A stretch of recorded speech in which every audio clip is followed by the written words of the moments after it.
Bienvenidos a Este Oeste y bienvenidos al año 2015. Para este primer programa del año les tenemos reservado un resumen de varios programas que tienen que ver con la elección de magistrados a la Corte Suprema de Justicia y de salas de apelaciones. Espero que les guste acá en el primer programa del 2015. Son temas que algunos han planteado que se ha politizado la justicia, otros plantean constantemente que se ha judicializado la política. Pongamos un poco el contexto. ¿Dónde estamos hoy, Estuardo? En particular, estando conscientes que estemos de acuerdo o no con una serie de cosas, el 13 de octubre debió haber tomado posesión los nuevos magistrados de la Corte Suprema de Justicia y de las salas, que realmente lo hacen casi que el día siguiente y posteriormente a eso se nombran jueces en algunos casos. ¿Dónde estamos hoy, según tu perspectiva, legalmente, según esto? Legalmente, yo creo que hoy estamos en un momento de suspenso ordenado por la Corte de Constitucionalidad, que no retrocedió el proceso ni a las comisiones de postulación ni al Congreso, sino que básicamente lo que la Corte da es un espacio de tiempo que ha manifestado que durará aproximadamente 30 días para que los señalamientos, que fueron bastante graves en cada una de las acciones de amparo que están pendientes de resolver, tengan la oportunidad de presentar medios de prueba que puedan sostener dichos señalamientos. Es decir, creo que la Corte de Constitucionalidad quiere depurar qué tipo de señalamientos son legales, legítimos, si existen o no algún tipo de señalamientos que no son legales y que no son legítimos, y la única manera de establecer esa diferencia es viendo los medios de prueba y valorándolos correctamente. Adicionalmente, ese efecto de suspenso da una orden a los actuales magistrados para que no abandonen el cargo, por lo que se está aplicando un artículo de la ley del organismo judicial para que no haya un abandono, cuyo efecto práctico es una prolongación de funciones de los que estaban ya designados y cuyo periodo finalizó.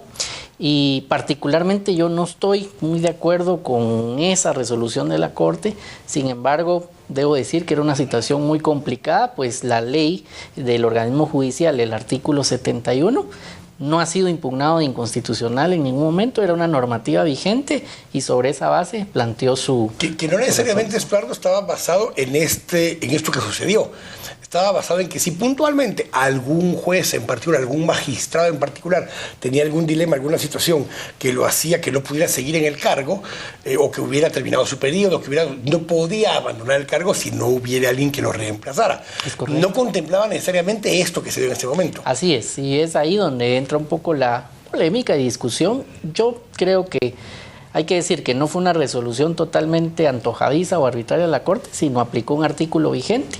No comparto el precedente como tal, porque creo que viendo a largo plazo, el día de mañana pudiera utilizarse un precedente de este tipo en otro tipo de eventos, sea contralor, sea incluso un tema de elección presidencial, y entonces se genera un limbo de transición o un momento de suspenso en donde una función para efectos prácticos se prolonga, y eso no es sano en un sistema pues republicano y el Estado de Derecho. Vamos a ir debatiendo y dialogando un poco acerca de esto, Maynor, pero... tu análisis también desde el punto de vista legal, lo que está sucediendo en este momento, institucionalmente, ¿cómo lo ves? Bueno, mira, hay dos estadios que pueden tener los órganos colegiados, los jueces, cuando están tramitando un proceso. Pueden estar en el in iudicando o en el in procedendo. Y en este momento estamos en el in procedendo. Es decir, la Honorable Corte de Constitucionalidad le está dando el trámite que corresponde a una acción de amparo, y todavía podemos tener como abogados argumentaciones y fundamentos que podrían o no compartir lo que la Corte de Constitucionalidad decidió, pero no hemos llegado todavía a conocer la decisión final. Yo creo que le debemos dar el espacio que la Corte de Constitucionalidad merece, porque no es fácil lo que estamos resolviendo, Quique. Creo que tus palabras ya lo han dicho. Pienso que también el colega que me antecedió hace notar que efectivamente es una situación compleja. Una situación fuera de lo normal, digamos. Bueno, y yo quisiera decirte, para ti y para tu teleaudiencia aquí, que las normas jurídicas y las normas constitucionales no tienen la capacidad de abarcar toda la serie de circunstancias que se pueden dar en la realidad social. Las leyes lo que hacen es regular situaciones muy concretas con soluciones concretas. Y digo que tienen cierta certeza porque tampoco las normas jurídicas no pueden ser tan amplias que abarquen todo, porque entonces perderían eficacia. Pero aquí tenemos una cosa, y les hago la pregunta a los dos, porque esto ha sido una discusión pública. Sindicatos se han pronunciado tanto en la Contraloría General de Cuentas, que vamos a tocar un poco ese tema porque es un tema más legal también que de otra forma, y el Sindicato del Organismo Judicial se han expresado, uno diciendo que la magistrada, que la Contralora se debiera ir, y los otros diciendo que lo que hizo la Corte es un golpe técnico. Hay algunos que han argumentado que para efectos prácticos es un golpe de Estado técnico lo que se dio, porque se suplanta, se pasa por encima de uno de los tres poderes del Estado principales y se le da un espacio más largo del que debió haber tenido. Así de extremos o algunos argumentos. Sí, yo quiero de entrada tener la oportunidad de dar mi opinión. Mira, aquí que yo ya le di vueltas a la situación estudiándola. Y francamente, la única prolongación que tiene una prohibición expresa es la del presidente del Ejecutivo.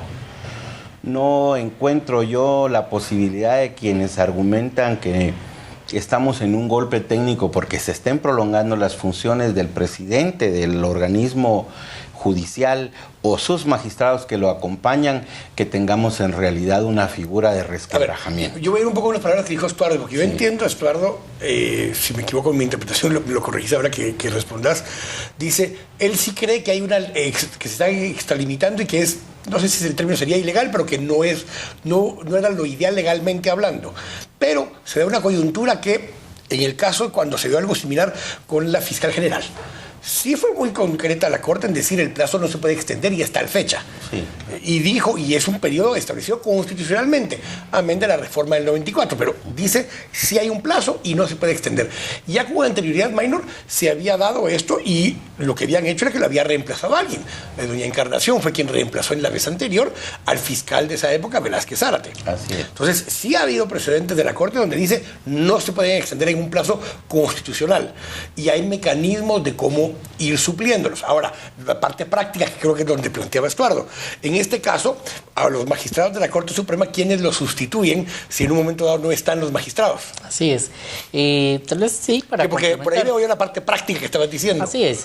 Voy a abarcar ambas. Yo creo que la primera es que definitivamente no hubo consistencia con el fallo en el caso de la fiscal general, porque en esa situación fueron tajantes. Ya había tomado posesión el nuevo fiscal, el licenciado Conrado Reyes. Es decir, estaba ya ejerciendo como fiscal y la Corte anuló el proceso. Y después de declarar la nulidad del proceso, se repite, se declara a alguien transitorio, llega la licenciada Paz y la Corte al final de su periodo dice solo complete el periodo porque los plazos constitucionales deben de respetarse y esa resolución no es totalmente consistente a la que vemos hoy. Debo rescatar de que la redacción es particular para el caso del periodo presidencial y también hay una redacción particular o un evento que no se da ni en el caso del Contralor ni en el caso de la fiscal, de que no hay una norma ordinaria, orgánica, que hable de que puede ordenársele a un juez o magistrado no abandonar las funciones. Yo particularmente creo que el precedente es malo y era difícil salir de ello, pero recordemos que los magistrados titulares también tienen suplentes y fueron en su momento los listados aprobados de titulares y suplentes y eventualmente si se iba a hacer un periodo de suspenso de aplicación de un plazo constitucional para que fuera no una prolongación de funciones, sino una orden de abandono, eventualmente pudo haber sido designado que asumieran los magistrados suplentes y no... Ya solo teníamos 11. Exactamente. Porque ya hay dos que ya se utilizaron, uno para reemplazar al magistrado César Barrientos y otro para reemplazar a Telmaldana. Así es, solo quedaban 11. Hay un tema práctico que la Corte tenía una dificultad práctica. Y de esos 11 no sé cuántos habían quedado designados como magistrados para salas de apelaciones en esta ocasión o estaban como magistrados de salas y entonces ¿quién los sustituía? O sea, entonces era una cadena práctica muy compleja, Estuardo. Es correcto, y al hacer esa cadena compleja y nos retrotraemos a la consistencia del fallo del caso de la fiscal general, quizás el amparo provisional otorgado no fue la mejor decisión, porque si había un precedente de que aún tomando posesión se podía anular el proceso y volver a repetir, quizás se hubiera repetido en forma igual, que tomaran posesión los nuevos, evaluar los medios de prueba, y si los medios de prueba decían que ameritaba la anulación, hacer lo mismo que había ocurrido en el caso del licenciado Conrado Reyes. Porque yo regreso a ese caso del licenciado Conrado Reyes, Maynor, para poner este ejemplo que decía Estuardo, porque en esa ocasión el procedimiento culminó, se dio la toma de posesión, y posteriormente a eso, a mi criterio muy personal, yo no soy abogado, pero uno puede tener criterio igual aunque no sea abogado, claro. Para mí es una aberración legal lo que hicieron con la anulación del nombramiento de Conrado Reyes, porque había llenado todos los requisitos procedimentales, había cumplido todo, y en todo caso, ya estando a cargo de la Fiscalía, lo que correspondía era seguir un proceso para destituirlo del fiscal, no para anular el proceso de elección. Entonces, ahí es donde pudo haber sido el problema, que decían, ok, si le damos posesión a los magistrados ahora y después anulamos, ¿cómo los quitamos? Si la vez pasada fue un as bajo la manga que se sacaron para quitar a Conrado. Sí, mira, esa es mi preocupación. Tú acabas de decir en tu exposición que lo pertinente, según tu opinión, digamos, no como abogado, sino como ciudadano, utilizando una lógica normal, es que si a él se le hubiera encontrado razones para anular el ejercicio de su función, entonces se hubiera hecho. Y que fíjate que ahí solo menos, perdón, ahí había un problema grande. Claro. Porque el argumento no era que había habido problemas de procedimiento, sino que él no era la persona idónea para estar en el cargo. Y si no era la persona idónea, en todo caso correspondía destituirlo, no anular el proceso. Pues bueno, mira, yo me quiero apoyar en esa reflexión, porque esto es precisamente lo que un programa como este puede darle a la ciudadanía. En el caso que nos ocupa de los magistrados, no estamos ante señalamientos que se les puedan hacer a ellos. Pero sí se les están haciendo. No, pero a ellos no, ahí está el procedimiento. Porque el procedimiento es el que trajo aparejada la serie de vicios que están dándole pábulo a la acción de amparo. No es que ellos tengan tachas en lo personal, sino... Pero Conrado tampoco las tenía. No, pero yo te digo precisamente que tú estás en lo correcto. En este caso, a él se le hubiera podido destituir del cargo porque ya estaba en ejercicio del cargo si se le hubieran encontrado observaciones imputables a su persona, ¿verdad? Pero al final, Maynor, la razón por la que se anuló ese nombramiento, porque fue lo que se hizo al final del proceso, fue porque decía la CICIG en ese momento, Carlos Castresana, el día que anunciaba su renuncia, dice, y por cierto, al que pusieron ahí es un pinche ladrón, porque eso fue lo que al final terminó diciendo, pero sin pruebas, y en todo el proceso había sido el que más altas calificaciones había sacado. No tenía ninguna tacha, que era como se llamaba en esa época. Fue nombrado, no hubo reclamos de ningún sector de la sociedad civil. Era un penalista excelso. Y entonces resulta ser que de todos modos, porque a alguien en ese momento se le ocurre que potencialmente tiene vínculos, oh sorpresa, con aparentemente las mismas personas que se vinculan ahora a los magistrados electos, había que anular el nombramiento. Sí, bueno, pero mira, está bien, digamos que aquella situación evidenció una postura muy particular de Castresana, que dicho ¿Fue una acción política o legal? Fue una acción política, evidentemente. O sea, la Corte actuó políticamente. Ahora, a la Corte no le está vedado actuar políticamente. No, pero eso estoy preguntando si actuó políticamente o no. Así fue políticamente, y yo queriendo ahora transpolar aquella situación a lo que nos ocurre, yo también quisiera rescatar un poco el tema de que el alegato de la sociedad civil más bien está en rescatar algunos criterios que se diseñaron para la ley de la carrera judicial. Ustedes tal vez no han leído la ley de la carrera judicial, tal vez tú, pero nosotros abogados estamos llamados a leerla. Tiene una serie de considerandos que apuntan efectivamente a tratar de rescatar un alto organismo del Estado, y la ley lo dice, que evidentemente está copado por la impunidad. Voy a regresar a eso al volver del corte, porque justamente aquí viene parte del dilema. Estamos hablando de que hay fallas en los procedimientos. Estamos hablando que hay fallas en que quienes participan de los procedimientos no son del agrado de algunas personas, o estamos hablando de que las personas designadas no son las idóneas. Pues son tres cosas muy diferentes, y uno escucha en los argumentos de los actores y son argumentos de los tres tipos. Sí, es cierto. Y ninguno de esos son necesariamente legales. Entonces, aquí en la Corte vamos a hablar un poco acerca de eso, para que, partiendo de dónde estamos, hablemos de que cómo salimos de este enjambre ahora. Estamos acá en Este Oeste, ponemos en un momento.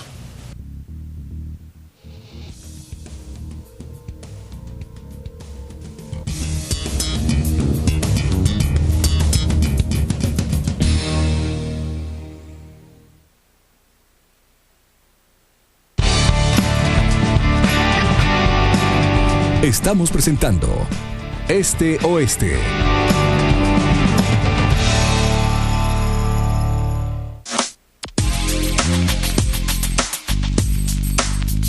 ¿Sufre de sobrepeso, colesterol alto, estreñimiento? ¿Te gustaría eliminar todas esas libras de más? Presentamos la piñaterapia del Dr. Ming, el nuevo tratamiento 100% natural para desintoxicar el cuerpo y bajar de peso. Bajé 23 libras. Estoy feliz con los resultados. Piñaterapia del Dr. Ming, con su efectiva fórmula antioxidante, diurética y quemadora de grasa, ideal para combatir la celulitis y perder peso de manera natural. Tómalo frío o caliente. Bebe tu té 2 veces al día y sorpréndete con los resultados. Es 100% natural y sabe muy rico. No solo bajé de peso, también bajé medidas, tengo control del apetito, control de ansiedad. Bueno, lo mejor de todo es que no he vuelto a engordar. Limpie y desintoxique su cuerpo con el nuevo té de piña del Dr. Ming. Y si nos llama ahora, le enviaremos otro tratamiento completamente gratis. Sí, 2x1 si llama ahora mismo. ¡Llame ya!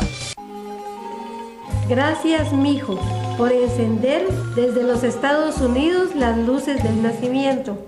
Cuéntales a tus familiares en Estados Unidos que pueden pagar mensualmente tu recibo de energía eléctrica de Energuate entrando a la página web www.regali.com. Pago desde celular y más de 1000 agencias en Estados Unidos. Consulta sobre este servicio al PBX 2385-2222. Energuate, luz de mi tierra. Si quieres estar todo el tiempo bien informado, hay una app para eso. Si quieres ver Canal Antigua en línea sin prender el televisor ni moverte, hay una app para eso. Si quieres volver a ver una noticia, hay una app para ello. Si quieres conocer más acerca de los conductores de Canal Antigua, si quieres compartir con nosotros lo que está pasando en tu ciudad, en las calles o en tu pueblo, hay una app para ello. Es el nuevo app de Canal Antigua. Somos los primeros que te ofrecemos la posibilidad de tener Canal Antigua siempre a mano. Si quieres informarte, divertirte, disfrutar de contenido exclusivo y promociones especiales, hay una app esperándote. Canal Antigua. Como siempre, mira sin límites.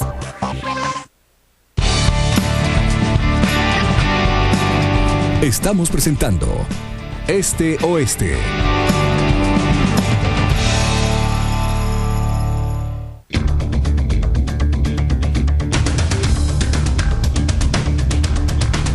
Estamos de regreso acá en Este Oeste, analizando en estos primeros 2 segmentos un poco el aspecto político detrás de estos nombramientos, o el aspecto sociopolítico, llamémosle así, y les dejaba esta inquietud. Habían sectores que de alguna forma hasta este momento, y hablemos de esos sectores empresariales, sectores de sociedad civil ya un poco tradicional, que venían ocupando ciertos espacios, que tenían injerencia en ciertas tomas de decisión. Pero conforme se amplían las facultades de derecho, conforme el Colegio de Abogados crece en número y crece en sedes a nivel nacional, Mario, y conforme otros actores empiezan a participar, el monopolio acerca de las fuentes de poder se empieza a resquebrajar. Y hay otros actores que empiezan a participar y empiezan a reclamar el tener un poder de qué decir acerca de este tipo de cargos. ¿No es eso también parte, Mario, de lo que nos está pasando? Que entonces hay sectores que están como adaptándose a ejercer poder y otros a ya no ejercerlo tanto. Ahora, hay una cosa importante, Quique, con respecto a lo que tú señalas. Ahora yo entiendo por qué digamos, grupos de poder o de incidencia se han opuesto frenéticamente a la reforma del sector justicia. Correcto. Porque mantenían algún nivel de control. Claro, pero ahorita, o sea, ya se evidenciaron, ¿verdad? Cada vez que sale un proyecto de reforma del sector justicia, hay un cañoneo en medios de comunicación, descalificando a los que están proponiendo la... Pero ¿sabes qué es lo peor, Mario? Es porque creen que siguen teniendo control de ese sistema, del cual ya no tienen control. Así es. Pero entonces, digamos, ese es lo más terrible, porque ahorita el gran desafío es la reforma. O sea, ahorita se impone la reforma. Ya, pasó lo que pasó.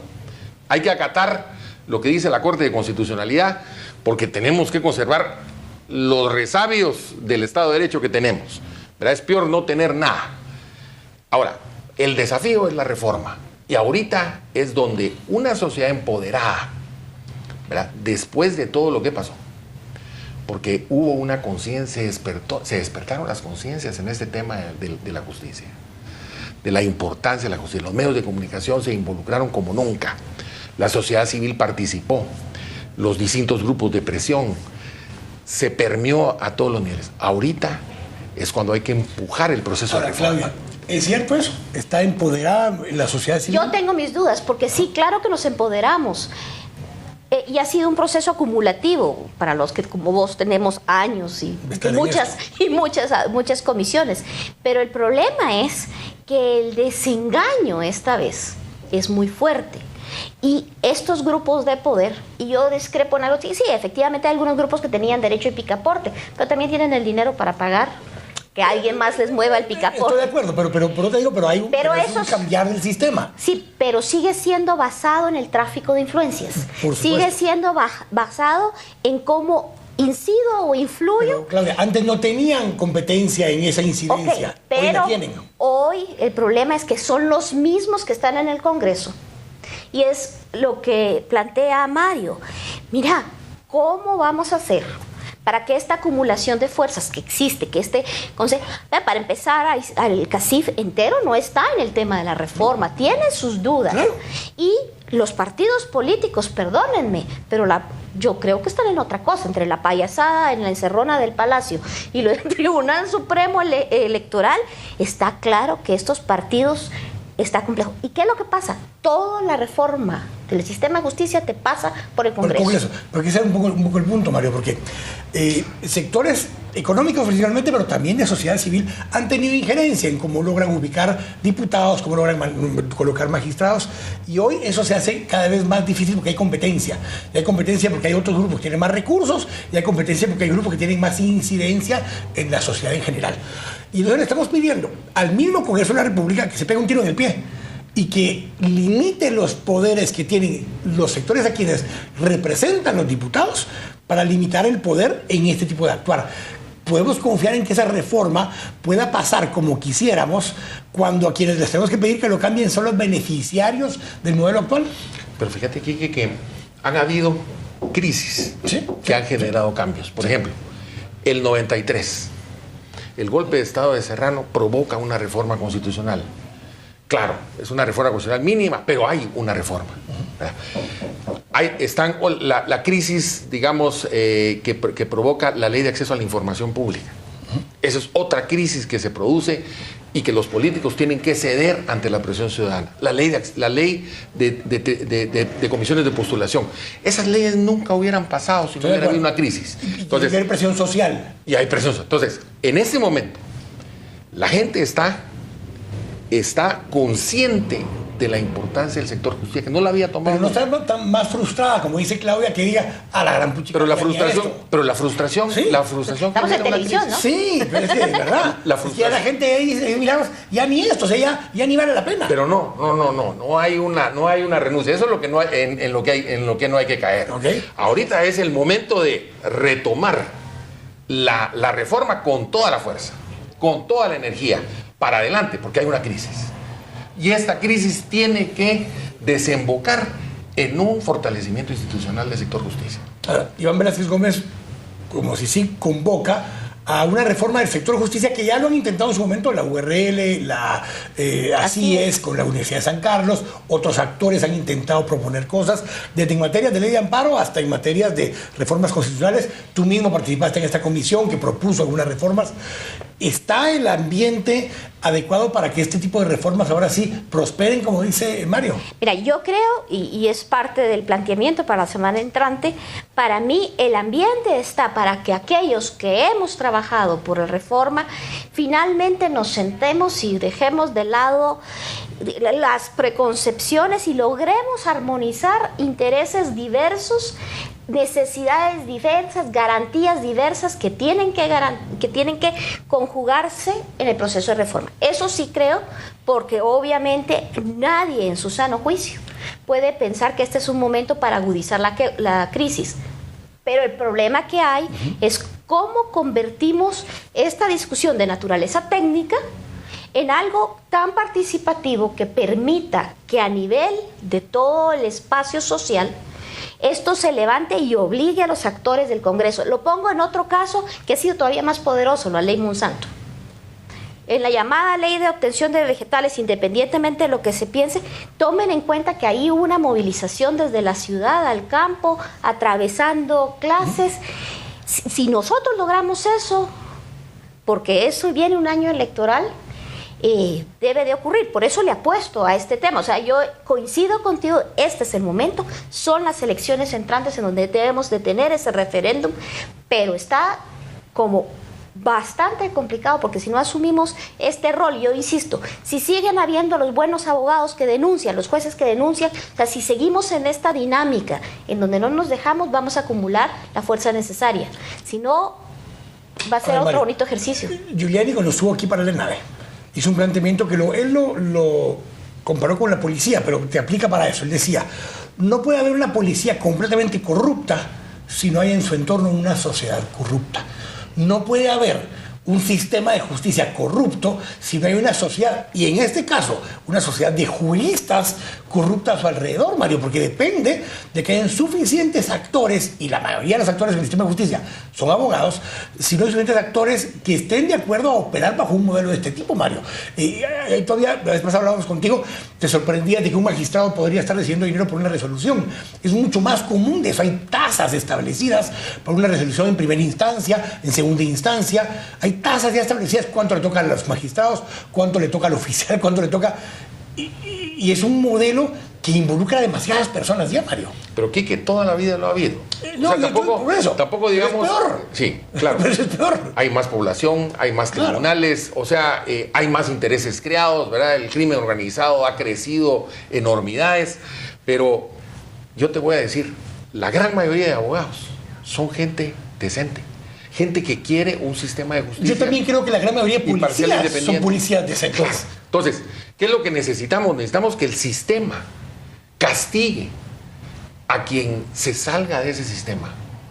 Y ahí es donde estamos trabados. Pero Mario, vivimos en una sociedad que vive bajo el lema de que mientras no me cachen no hay clavo.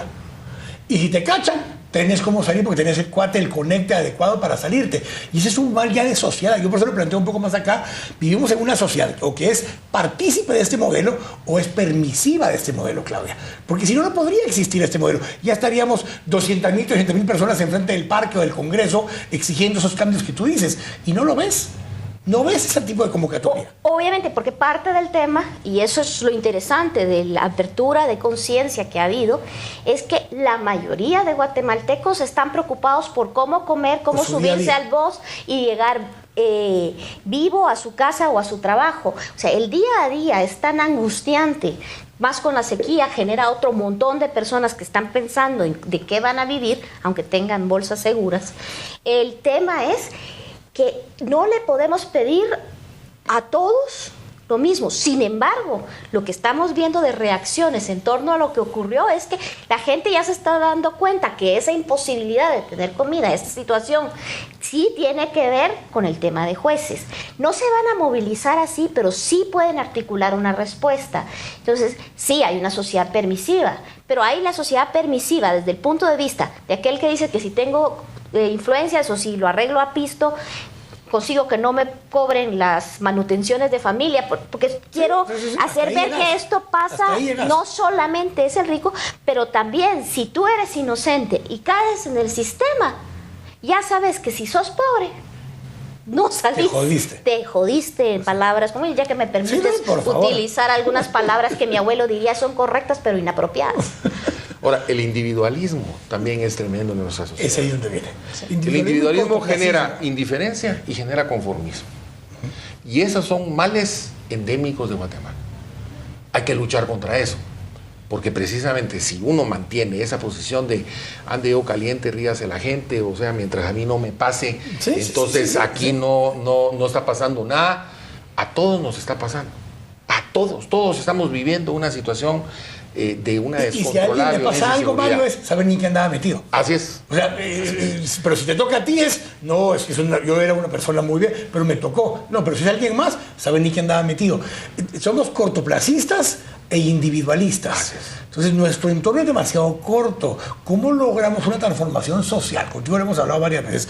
¿Cómo logramos una transformación social? Porque todo esto otro depende de que la sociedad, la norma social, esté en un nivel y eso obliga a que la norma legal se eleve a ese nivel. Si no, las redes sociales están contribuyendo a ese con cierto sector de la población. A ese espíritu de grupo, ese espíritu de cuerpo, espíritu de lucha. Pero aún ahí enfrentados, Mario, porque aunque en algunos casos coincidimos en que hay que fortalecer el sistema, todavía se pasan más tiempo discutiendo de quién es la culpa, que el sistema esté como esté y no cómo lo vamos a solucionar. Eso no es un problema. Esta es una sociedad de silencio. Parte del individualismo es el silencio. Yo realmente pienso que es sano, aunque se estén discutiendo quién es la culpa, en la medida en que no hagamos ataques personales y que yo creo que se ha ido mejorando esto, no medio mejorando, sí. También soy víctima, pero yo creo que en la medida que no caemos en estos juegos, yo he visto que es muy sano. Esta es una sociedad del silencio, es una sociedad donde tenemos miedo. La ideología es parte de la vida, o sea, todos tenemos ideología, algunos más expresos que los otros. Eso es bueno rebatir y no estar de acuerdo, pero también es bueno aprender a coincidir, a sumar, pues son dos dinámicas distintas. Lo que pasa es que societalmente estamos en un espacio de inicio, nos tomó después de los acuerdos de paz. Finalmente pasamos por una etapa de lo políticamente correcto que es parte del silencio. Realmente no digo lo que pienso, sino digo lo aceptable, porque no quiero molestarte. Pero bueno, ya pasamos esa etapa, ya decimos, y por supuesto se ventilan las cosas, y lo hemos visto en muchos escenarios. Y tenemos que pasar a esa siguiente etapa. Y yo ahí sí, y como soy maestra, el cambio social pasa por padres que se vuelven conscientes, por adultos que nos volvemos conscientes y por un cambio educativo. La norma legal normalmente viene antecedida de una transformación de la norma social. O sea, lo que es aceptable socialmente cambia y eso forza a que haya un cambio en lo que es legalmente aceptable, Mario. Tú estás planteando que está la situación dada para una reforma. La reforma es cuando una sociedad topó o vio un rebalsamiento de lo que había y dice, esto hay que cambiarlo. ¿Sientes realmente que hay un sector, una masa crítica suficiente que esté en esa mentalidad en este momento? Quique, lo ves muy sencillo, lo ves en la opinión. Cuando nosotros empezamos, por ejemplo, con siglo XXI, no, era muy difícil que la gente opinara. Esa cultura del silencio, de pasividad antidialogal. Incluso lo llamaban a uno varios medios porque era el único que se atrevía a opinar. Ahorita, por ejemplo, yo veo una pluralidad de opiniones. Eso significa que ha habido un despertar del libre juego de opiniones. Y entonces eso enriquece totalmente el proceso y hace que se produzcan los cambios. Y llegamos al extremo ahora de que ya hay algunos que normalmente son los defensores de la pluralidad y que hablan a querer mandar a llamar a gente con el que no estoy completamente para nada de acuerdo, como Martín Banús. Y Martín puede haber expresado la opinión que haya sido y ahora muchos que antes defendían el derecho a poder opinar de cualquier cosa quieren callarle la boca. Creo que está completamente equivocado Martín y lo conozco personalmente, pero me parece paradójico que muchos que antes defendían hasta con su vida el derecho a todo el mundo a opinar, ahora quieran callarle la boca. Ahora, ahí está lo interesante. Ahí va a estar interesante, porque está en el tema de la discusión de la discriminación, sí, que es un tipo delictivo que se acuerda en los acuerdos de paz, pero que no necesariamente surge de un total consenso social. De esa cuenta, el tipo delictivo existe, pero no todas y todos están convencidos de que conscientes de que yo puedo decir cualquier cosa, pero la libertad de expresión tiene límites. Y una de ellas es el tema de la discriminación. Pero lo mismo pasa con, miremos tráfico de influencias. Miremos tráfico de influencias. Tráfico de influencias, ese tipo delictivo surge por el clamor popular de que no puede ser que esto no sea delito.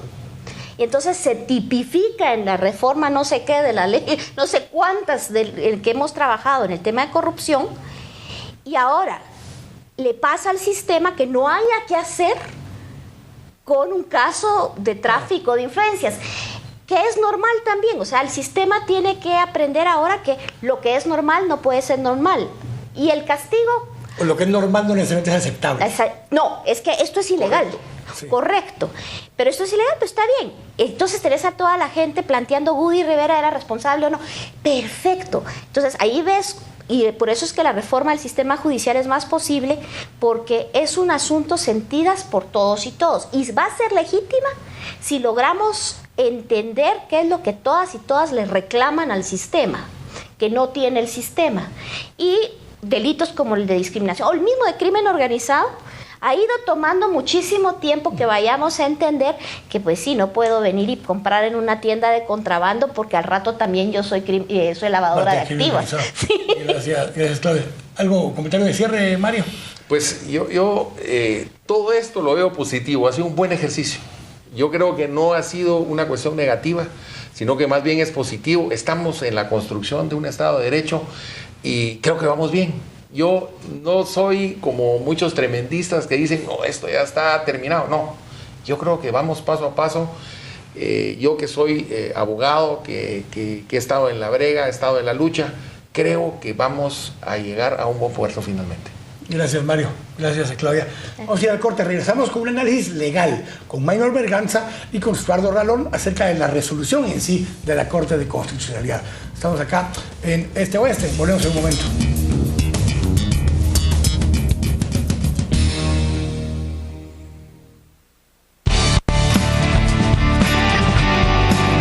Estamos presentando Este Oeste.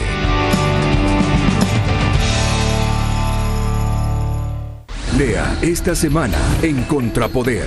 Los magistrados del Tribunal Supremo Electoral pasaron de las advertencias y las multas pobres a los actos. El contrapersonaje. Marjorie Chacón, la reina que abdicó. Nuevos malls. Al menos 5 centros comerciales abrirán sus puertas el próximo año. Impuestos. Federico Linares habla sobre la necesidad de retomar el pacto fiscal. Los discursos del dictador. Caída de Manuel Estrada a partir de los terremotos de 1917 y 1918. Filatelia. El correo no está en vías de extinción. Esta semana en Contrapoder. Enfoque, criterio, análisis. Búsquela en tiendas de prestigio o suscríbase al 2222-8722. Descargue la versión electrónica en Google Play o en el App Store. Gracias, mijo, por encender desde los Estados Unidos las luces del nacimiento. Cuéntales a tus familiares en Estados Unidos que pueden pagar mensualmente tu recibo de energía eléctrica de Energuate entrando a la página web www.regali.com. Pago desde celular y más de 1000 agencias en Estados Unidos. Consulta sobre este servicio al PBX 2385-2222. Energuate, luz de mi tierra. En el 2015, más noticias, más temprano. Arrancamos el día a las 5:45 para acompañar a los que salen antes. Actualidad nacional, clima y tráfico para empezar el día bien informado. Y por las tardes, nuestra edición central comienza a las 7 p.m. Te esperamos con las noticias de la jornada, los personajes, reportajes e investigaciones de los temas que marcaron el día. 2 noticieros cambian de horario, más temprano en las mañanas y más tarde en las tardes. Para mantenerte siempre mejor informado, Canal Antigua, mira sin límites.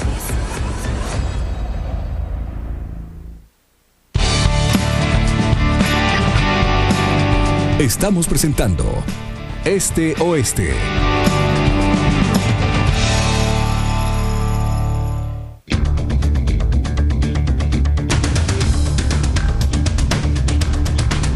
Estamos en eso acá en Este Oeste, en este último segmento, analizando la resolución de la Corte de Constitucionalidad, que da por un hecho que en los próximos días estará tomando posesión los magistrados electos de la Corte Suprema de Justicia y de las salas de apelaciones. Para analizar desde el punto de vista legal en este último segmento, me acompañan Maynor Berganza, quien es penalista y catedrático universitario, y Estuardo Ralón, abogado constitucionalista. Ambos nos acompañaron acá cuando se dio en primera instancia la resolución que mandaba que se mantuvieran en su cargo los magistrados actuales. Y eso generó una discusión. Algunos siguen argumentando que era una especie de golpe de Estado técnico, por lo menos al sistema de justicia. ¿Cómo ven las predicciones que hicieron en su momento acá ambos y cómo evalúan la resolución de la Corte de Constitucionalidad? Empiezo contigo, Estuardo. Pues yo creo que inicialmente yo veía venir un análisis de la Corte enfocado sobre el debido proceso. En ese momento que platicábamos, yo comentaba que veía difícil un retroceso del evento, ya sea a comisiones o al Congreso, y creía que el amparo provisional iba a ser revocado. Efectivamente, la Corte de Constitucionalidad el día de ayer notifica jurídicamente qué efectos o qué análisis se puede sacar de ello. Lo primero es que sí hay un reencauce a una dinámica constitucional normal. Es decir, haber retrocedido hubiera generado una prolongación de funciones por un tiempo indefinido. Y esa incertidumbre de prolongación de funciones pues llegará a su fin en los próximos días, y creo que es una resolución que ha tenido, según lo dijo el presidente de la Corte de Constitucionalidad, un amplio debate en los 5 magistrados. Tan es así que en los puntos de vista diversos fue una decisión con 3 votos a favor, 2 votos disidentes en contra, lo cual no demerita en sí la calidad de una sentencia, sino básicamente lo que establece es que hay puntos de vista diferentes, como lo ha habido en esta dinámica, y lo que corresponde es acatar la resolución de la Corte de Constitucionalidad, por impopular que pudiera ser para algunos sectores. Es nuestro máximo órgano constitucional y es de respetar y cumplir la orden de la Corte. Minor. Bueno, mira, yo indudablemente que no estoy llamando a ninguna actitud de inobservancia, ¿verdad? Ni de resistencia pacífica, pero no es necesariamente una resolución unánime. No, de hecho, votos, sabemos que no es unánime. Por cierto, y esa circunstancia que no la podemos obviar nos permite pensar que con éxito podrían llevarse a cabo todavía acciones en el marco del sistema interamericano de los derechos humanos.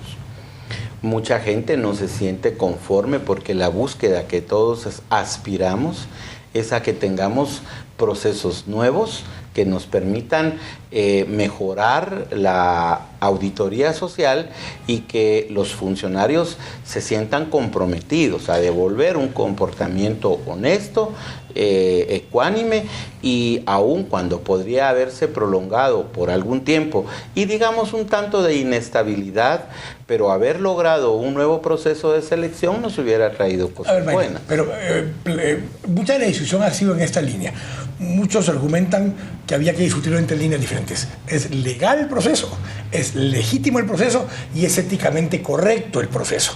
Algunos argumentan que no es para nada éticamente correcto lo que sucedió en el proceso, otros argumentan que no es para nada legítimo lo que sucedió, pero muchos argumentan que a pesar de que las primeras 2 que yo mencioné, hay falencias en ellas, sí es legal porque se cumplieron con procedimientos y pasos descritos en la norma. La Corte lo que debe evaluar es si es ético, si es legítimo o si es legal el procedimiento. Bueno, mira, la Corte de Constitucionalidad, aquí lo hemos hablado y aprovecho para rescatarlo, algo podemos decir, es un órgano que no es necesariamente un órgano que debe resolver con solo la letra muerta de la ley.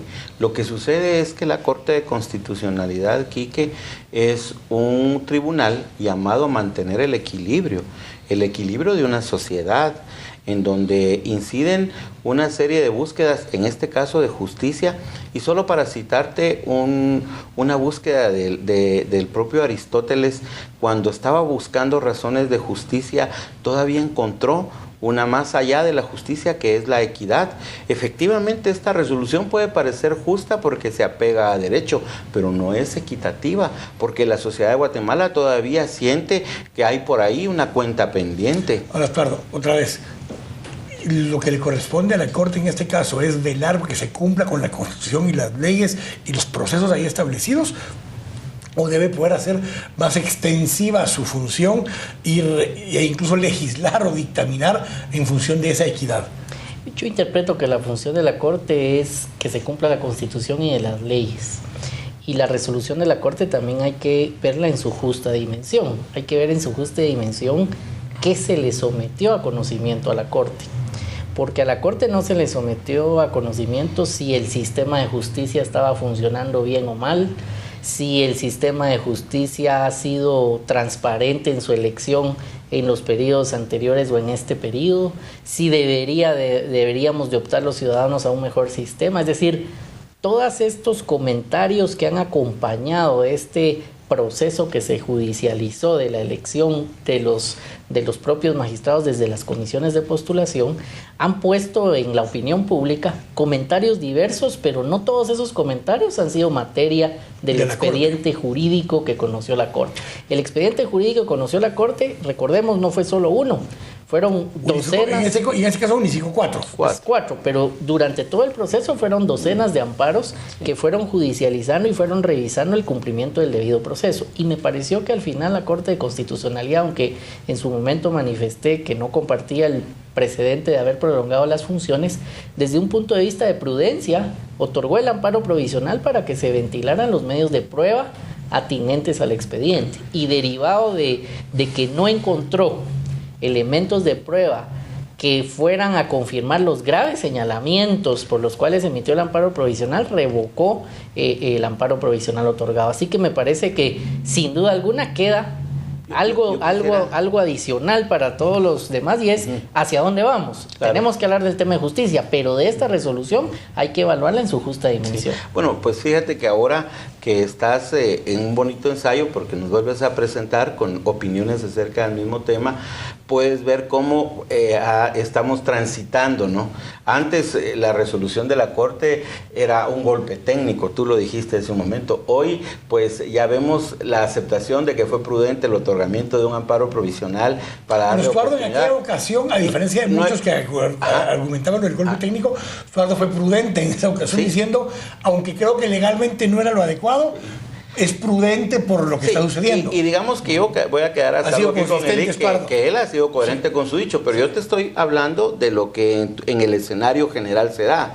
Lo que vimos fue un señalamiento duro y acre, muy fuerte, de que se trataba de un golpe de Estado técnico, y hoy, como la Corte ha resuelto finalmente dejar erigido ese proceso electoral, bueno, pues entonces ahora sí toma cabida expresiones como de la prudencia, al haber otorgado. Hay una cosa curiosa en esto, porque incluso el mismo sector empresarial no está unido en estos temas. Sí, hay sectores empresariales que estaban en contra del amparo provisional y están a favor de lo que sucede ahora. Y hay otros que están en contra de lo que la Corte resolvió ahora. Bueno, yo te quisiera apuntar mi opinión en esa dirección, Quique, que todavía la resolución sigue reflejando esa división que hay de sectores. Como tú bien lo dices, los 3 magistrados que votaron en favor de la resolución representan unos intereses de esos sectores, y los 2 magistrados que votaron en contra representan sectores de la otra opinión. Bueno, uno de ellos representa al Congreso de la República. Bueno, yo por eso te digo, el Congreso, ¿qué es el Congreso de la República per se? Es el sector de los políticos, el más cuestionado de los sectores sociales. Pobrecito don Alejandro, tiene que aguantar ese cuestionamiento por añadidura, pero a lo que yo quisiera orientar a tu teleaudiencia aquí, que si tú me lo permites, es que la sociedad guatemalteca está viviendo como la época en la que Nicolás Maquiavelo escribió El Príncipe. Esta es una lucha de glebas, es una lucha de sectores que se confrontan, y lo que tenemos que construir es una república. Y tenemos que caminar para allá. Quienes estamos o quienes responden más a una observancia positiva de la ley, y quienes estamos soñando con la democracia. Este muchacho escuchó a Gloria Álvarez. A ver, Estuardo, cuando... Digo yo pues porque por los argumentos, pero el tema aquí, Estuardo, está en que si esta era una resolución de derecho, lo que los magistrados de la Corte de Constitucionalidad tuvieron que haber evaluado es si se cumplieron con los procedimientos, los pasos, los requisitos en general para esto. Hay algunos casos en particular, un juez de paz de Huehuetenango, creo yo, que está nombrado como magistrado, que tendrá que dilucidarse su situación específica, pero no por eso tenías que votarse todo el proceso. Y eso es lo que todavía continuará. Habrá alguna depuración de algunos magistrados que ahora aparentemente son electos, que previo a tomar posición habrá que depurarse algunos procedimientos todavía en contra de algunos de ellos. Es correcto. Por ejemplo, podemos mencionar el caso también del magistrado de la Sala Tercera del ramo civil, que está en una investigación, y pueden haber casos aislados, pero básicamente son casos aislados y muy particulares que no pueden detener la toma de posesión del cumplimiento de los 5 años que tenía el periodo.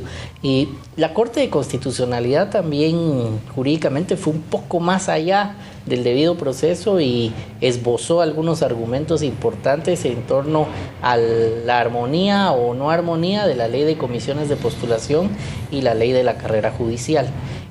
Creo que estos argumentos jurídicos son muy valiosos de analizar, sobre todo porque tenemos en Guatemala un proceso constitucionalmente semiabierto y al tener y cuando digo semiabierto, pueden optar a magistraturas, jueces de carrera, como abogados que hayan litigado en forma independiente y por lo tanto tenemos 2 mecanismos de evaluación, no todos confluyen en una carrera judicial. No valorando si es bueno o malo o mejorable el sistema, es el que tenemos, es un sistema dual y sobre ese sistema dual la Corte de Constitucionalidad hace un análisis muy interesante en su resolución que creo que también es valioso y rescatable porque no se circunscribió a un tema de debido proceso de aspectos procedimentales. Hablemos ahora un poquito, pero los procesos internos de la Corte, Maynor, porque se supo durante la semana que en un momento dado estaban probablemente 3-2, justamente como quedó al final esto. Lo curioso es que los 2 eran Gloria Porras y Alejandro Maldonado, y los 3 incluían a un Mauro Chacón que después se inhibe del proceso. Al inhibirse Mauro Chacón, se asume que el licenciado Medina, como efectivamente terminó votando para que se retrotrajera todo en un momento dado o en contra de la resolución mayoritaria, con el voto de Alejandro Maldonado hubieran sido 3 los que estaban de ese lado, y sin embargo Alejandro Maldonado en la última instancia cambia de lado en la votación final. Sí. Eso es normal a la hora que se discuten las ponencias y se pueda discutir la posición final de los magistrados. No. Mira, yo veo y comparto la opinión con el licenciado Ralón que la lectura íntegra de esta resolución, de esta sentencia, es muy importante para quienes estamos estudiando, digamos, cómo se logra transformar una sociedad a través de las resoluciones judiciales, porque ¿de qué servirían estas resoluciones judiciales si quedaran solo para este evento? Eso nos tiene que ilustrar para el resto. Entonces estábamos estudiando. En principio, la ley de la carrera judicial ha sido un tanto inobservada, mi querido Quique. O sea, no se cumple allí adentro del organismo judicial. Y luego los procesos de selección de los abogados que desde afuera aspiran a llegar, pues también están fundados en esa reconocida honorabilidad que es la que puede marcar la trayectoria de un jurista que se dedica al ejercicio libre de la profesión. Pero en materia, en concreto, la pregunta. Yo lo que estimo es que nosotros podemos ver que, por ejemplo, Juan Carlos Medina Salas, Quique, que es un magistrado que no se ve mucho, pero él es un gran estudioso, es un profesor de la Facultad de Derecho de San Carlos, muy querido por sus estudiantes, buscado, es un hombre dedicado al estudio. Confluye en ese modelo con Mauro Chacón. Ambos son personajes de reconocida honorabilidad y que pueden estar haciendo acompañamiento a la discusión de que estas decisiones no deben ser muy invadidas por lo político. Tienen que ser más invadidas por lo ético, que fueron los planteamientos originales que hiciste. Entonces, la lección que da al pueblo: Guatemala necesita más ética en la realización de estos eventos. No ha sido necesariamente así. La posición que se vio jugando don Alejandro Maldonado entre una y otra posición, bueno, responde al origen político de don Alejandro Maldonado. Gracias, Maynor. Gracias, Eduardo. Gracias a ustedes por habernos acompañado. Es un proceso que nos tiene que dejar enseñanzas, como decían nuestros 4 invitados que tuvimos el día de hoy. Tenemos que aprender para poder construir una mejor institucionalidad. Espero que haya sido de su agrado este primer resumen del primer programa del año. Esto es un tema que vamos a seguir tocando. La institucionalidad del país está en riesgo y debemos poder atenderla, analizarla y tomar acciones para fortalecerla. Así que sea un 2015 extraordinario y lleno de bendiciones para ustedes. Gracias. Hasta la próxima.